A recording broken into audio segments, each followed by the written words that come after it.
Hey Virgo, welcome to your September 2019 reading from our cosmic heart to yours. Thanks for tuning in. Thank you so much for tuning in. If you're new here, know my voice did not just change. That is my mister. We do readings together, so welcome to our channel. We appreciate you joining us. And if you vibe with our message, feel free to subscribe. And if you are a subscriber, thank you so much for your loyalty. Welcome back. Welcome back. Welcome back. Welcome back. Welcome back, Carter. Yeah. So we're going to look at our September reading is going to focus on the feminine and masculine energies for Virgo here, as we all share masculine and feminine energies, and they all have they all play a role in our life and they influence us. So we're going to talk about unifying the masculine and feminine energy. We're going to talk about what that work looks like up here. And then we're going to talk about the awareness that this work will bring at its highest form. And then we'll talk about some healing too. Let's get to it. Let's get to it. So for the feminine energy, we've got a big yes. A big yes for Virgos. Yes, your intuition is working. Yes, you're on the right path.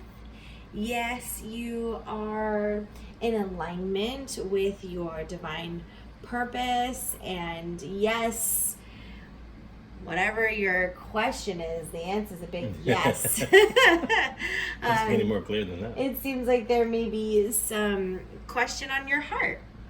And so your divine feminine wants you to know and give you some confirmation.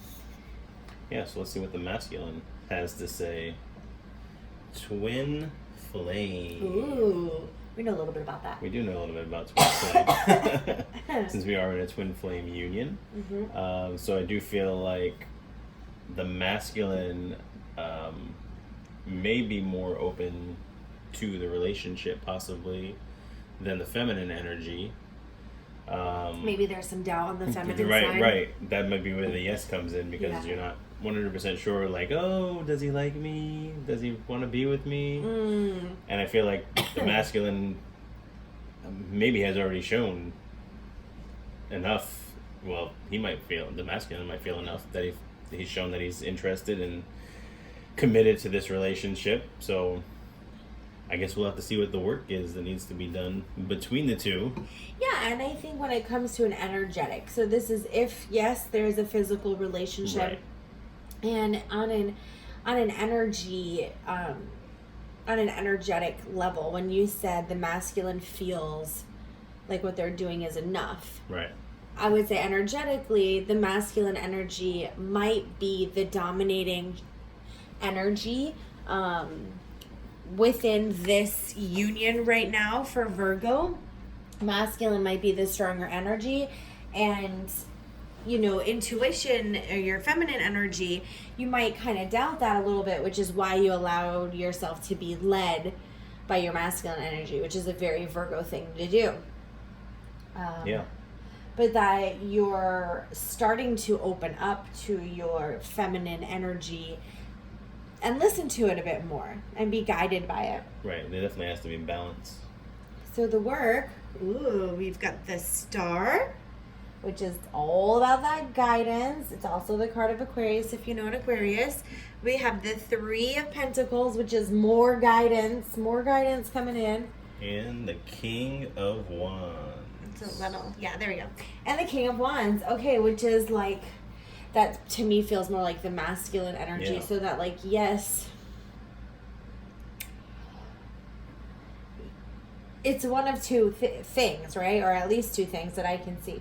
Either, yes, there has been a lot of guidance with the masculine energy.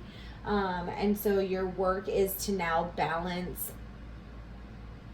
Okay, there is a lot of guidance with the masculine energy. And now you need to balance the feminine energy giving the guidance and the masculine energy carrying it out. And not just leaving it for the masculine, like, to kind of do things without that feminine intuitive connection.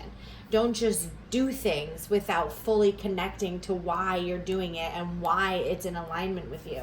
Right. Yeah, I was gonna say that it definitely looks like with the King of Wands, he looks confident. So I feel like the masculine is very confident about this relationship, and the energy is very confident with the masculine.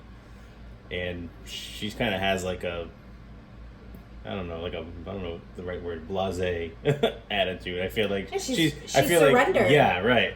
So I feel what like you're looking for is surrendered, but your face was like, you don't like the surrendered look. So I feel like you're surrendering. The feminine is surrendering to faith. So maybe she doesn't like a surrendered look. Maybe she right. Like to meet the masculine in the middle. Yeah. Why don't you just meet me in the middle? Right.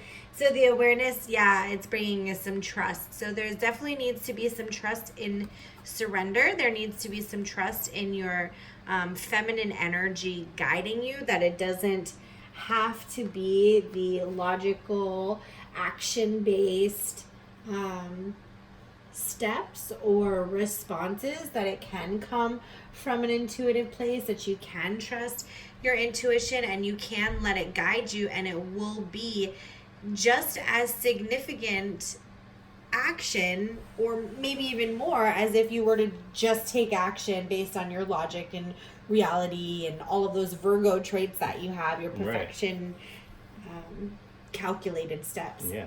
So let's check out the masculine awareness. The awareness, yep. Persistence. Mm-hmm. So I feel like as long as the masculine energy keeps going the way it is, it keeps being consistent, persistent, then I feel like it'll eventually balance out with the feminine energy to get to the place that you need to get in this relationship, partnership. So yeah, if the masculine keeps doing what it's doing when it's being deposited by the feminine, it's going to be that much more powerful. Right. It's going to be that much more, because it's not just taking really awesome, persistent, consistent action, but it's driven by that sacred divine knowledge. Right. Yeah, like we like to say, consistency over time produces results. All right. So we've got Ariel, which is all about your psychic abilities and spiritual awakenings. So this is the awareness that it's bringing. Great. We have Celeste, which is all about movement, whether it's a physical movement. Wow. And then we have Akasha, which is about being a spiritual teacher. So this is definitely a big deal spiritually for you, Virgo. This is really opening your eyes to your spiritual awakening, your spiritual gifts, your divine purpose. And it's moving you. This could quite literally be a new home or a place of employment, or it could just be moving you along in the journey. Your soul feels like it has a new home to live in, because you have done such a big overhaul and transformation to really include your feminine energy in your masculine actions. And then the Akasha is about being that spiritual teacher. Yeah, I was going to say, with the Akasha being so close to the masculine, I feel like it's going to be the masculine that teaches the feminine what it needs to learn on this journey for them on for this month. Okay. And the healing, we have flow and grow. Growth. Flow and grow. Flow and grow. If it right? rhymes, it must be true. Flow and growth, but flow and grow. And I feel like, it's water and it's sun, or water and air, or earth and air. And I feel like it's just... Well, plants need both to grow. Yeah, I feel like it's that union. Like, you need both your energies to spiritually grow. Plants need both of these energies to physically grow. So to physically grow and spiritually grow, you need both your feminine and masculine energies. You need your divine counterpart as well as you. You need a faith in God or the universe. All of those things need to be unified. And this is going to be a really big month for you, Virgo, for that. Yeah, and I do feel, as far as growing, you do have to flow with whatever comes your way this month. Any obstacles you might face internally and externally, and any outside forces that kind of throw you off balance. Yeah. So I think just stay in your zone and follow your integrity. Absolutely. So thank you so much for watching, Virgo. We wish you all the very best. Take care. Bless.